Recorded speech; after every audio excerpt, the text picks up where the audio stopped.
नमस्कार दर्शक बंधु लाटेस्ट जॉब्स ओडिशा को आपण मान स्वागत। दर्शक बंधु आज जॉब नोटिफिकेशन रही होम गार्ड रे नियुक्ति। दर्शक बंधु होम गार्ड पदवी पाई बहुत गुड़िया पोस्ट वैकेंसीज रिलीज होइछि। आपण माने जदि 10वीं श्रेणी भी पास करथिबे ताहाले आपण माने ही पदवी पे आवेदन करि परिबे। 2584 पोस्ट वैकेंसीज आसीछि। आपण मानको एहाको ऑनलाइन रे आवेदन करबाको हेबो। ओडिशा पुलिस तरफ नोटिफिकेशन जारी हो सारी आपण मान 2584 पदवीर होमगार्ड पद रिलीज होगाक जाऊँगी। दर्शक बंधु आपण मैंने 10वीं श्रेणी कर इंटरेस्टेड अच्छा पदवी अप्लाई करने निहाती भाव में भिडियो सह लास्ट पर्यंत जोड़ी रुहतु जहाँफल आपण मैंने जानीपारे एपाई शिक्षागत योग्यतार आवश्यकता कौन रही केते बयस सीमा केते रोचे आपंकर आप्लिकेसन फी अच्छी कि ना आपण मान इंपोर्टेंट डेट कौन इंपोर्टेंट नोट कौन किपर शेष में आवेदन करेंगे ऑनलाइन यहाँ ऑल डिटेल्स आम जाने। दर्शक बंधु बर्तमान मुझे नहीं आसी ओडिशा गवर्नमेंटर एक जॉब पोर्टल साइट को आपड़ जब पेज पहुँचा चाहते हैं आप देखुवा भिडियो तले डिस्क्रिप्शन बॉक्स फास्ट लिंक रे यहाँ लिंक को दे दीजिए आपण मैंने से क्लिक कले आपण मैंने पेज पहुँच पारे। ओडिशा होमगार्ड रिक्रुटमेंट 2025 डिटेल्स रही कौन देखो ऑर्गेनाइजेशन नेम हूँ government of Odisha. Odisha government तरफ विज्ञप्ति जारी होती टाइप ऑफ जॉब हूँ स्थायी नियुक्ति परमानेंट जॉब रहा जॉब कैटेगोरी विषय जदि कहवा ओडिशा गवर्नमेंट जॉब अटे। दर्शक बंधु आपण मान टोटाल पोस्ट वैकेंसी 2298 पदवी आसूची। आपंकर आप्लिकेसन मोड ऑनलाइन रे रोची आपन चाहिए यहाँ निज निज मोबाइल रे किंबा कंप्यूटर रे किंबा कोनसी डेट पॉइंट रे यहाँ आवेदन करेंगे। क्यों मैंने यहाँ अप्लाई करेंगे देखो आम ओडिशार समस्त कैंडिडेट एथि आवेदन करेंगे। प्लेस ऑफ पोस्टिंग ओडिशा रे रहिबो। लास्ट डेट खूब शीघ्र आपंकर रिलीज होगा जाऊँगी यह नोटिफिकेशन मात्र। दर्शक बंधु आम जब जेंडर विषय कहवाक जावा उभय पुरुष प्रार्थी और महिला प्रार्थी यह पदवी आवेदन करेंगे। Odisha home guard recruitment 2025 eligibility criteria रही शिक्षागत योग्यता। दर्शक बंधु आम फास्ट देखा आपंकर शिक्षागत योग्यता कौन रहा दरकार। ऑफिशियल नोटिफिकेशन अनुसार होमगार्ड पदवी आप आवेदन करने को चाहते आपण मैंने 10वीं श्रेणी पास करथिबा आवश्यक जेकोसी रिकग्नाइज्ड स्वीकृति प्राप्त बोर्ड निहाती भाव 10वीं श्रेणी पास करथिले आपण मैंने ही पदवी आवेदन करेंगे। दर्शक बंधु एथपाई बयस सीमा कौन रही देखो जदि आपण मैंने साधारण वर्गर आसते आपंकर सर्वनिम्न बयस 18 वर्ष और सर्वाधिक बयस 45 वर्ष होते फर्म पर आवेदन करेंगे। आपण मैंने यही पोस्ट आवेदन करेंगे।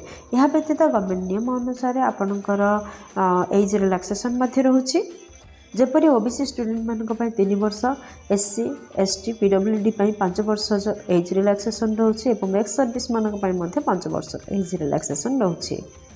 दर्शक बंधु आम जब दरमा विषय कहवा ताहले आपनकर मासिक दरमा 15,990 टंका रोचे प्रति मासिक दरमा। आपन जदि पदवी आवेदन करेंगे ताहले आपण मानकर मासिक दरमा 15,990 टंका रहिबो। दर्शक बंधु सिलेक्शन प्रोसेस किपर रहिबो देखो फास्ट आपनकर एग्जामिनेशन व्यवस्था रही सेकेंड रे पीईटी एवं पीएचडी व्यवस्था मध्य रही तापर आपण माने गुड कैरेक्टर मध्य आवश्यकता रही आपंकर डॉक्यूमेंट वेरिफिकेशन लास्ट रहिबो।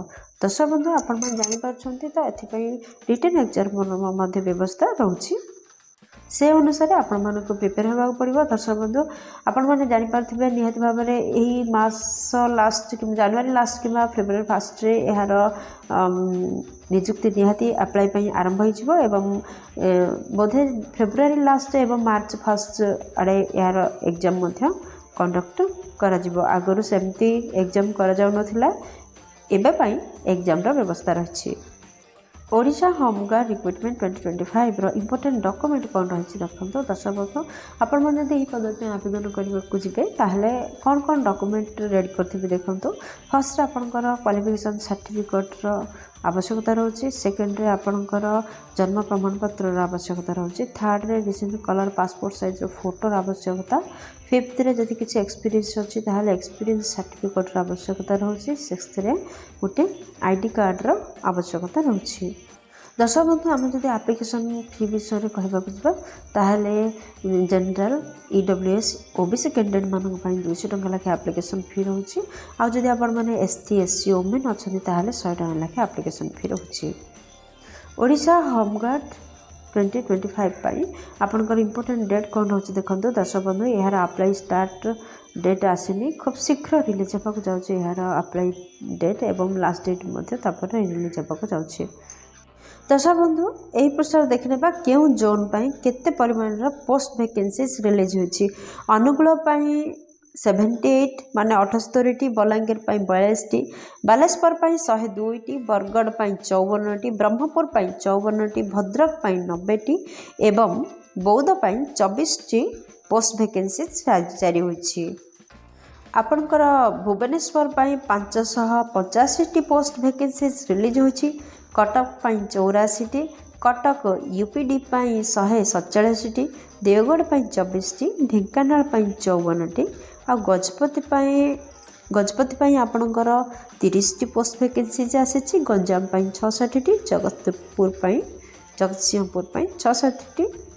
दर्शक बंधु आपणकर जाजपुर जोन आपणकर 90 पोस्ट रिलीज होती आपणकर झारसुगुड़ा 48 पोस्ट वैकेंसीज आसी कलाहांडी 48 पोस्ट वैकेंसीज रिलीज होती कंधमाल 30 पोस्ट वैकेंसीज रिलीज होता स्थले केन्द्रापड़ा 54 पोस्ट वैकेंसीज आसी केउंझर 72 पोस्ट वैकेंसीज रिलीज होती आ खोर्धा 54 पोस्ट वैकेंसीज आसी मयूरभंज 84 पोस्ट वैकेंसीज रिलीज होता स्थले नवरंगपुर 30 नयगढ़ आपणकर 36 नुआपड़ा 18 एवं पुरी 138 पोस्ट वैकेंसीज रिलीज होती रायगढ़ 30 आपणकर राउरकेला 120 संबलपुर 108 एवं सोनपुर 18 एवं सुंदरगढ़ 36 यहीपरि भाव में total 2584 post vacancies home guard release होची।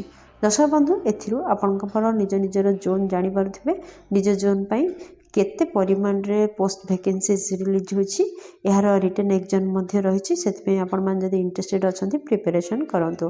दर्शक बंधु यह थिला शॉर्ट नोटिफिकेशन मात्र यही जॉब पाई जितेबाला समस्त डेट अपडेट हेबो एवं रिलीज हेबो वैकेंसी सब पुणी थे आपण वीडियो नहीं आसबो।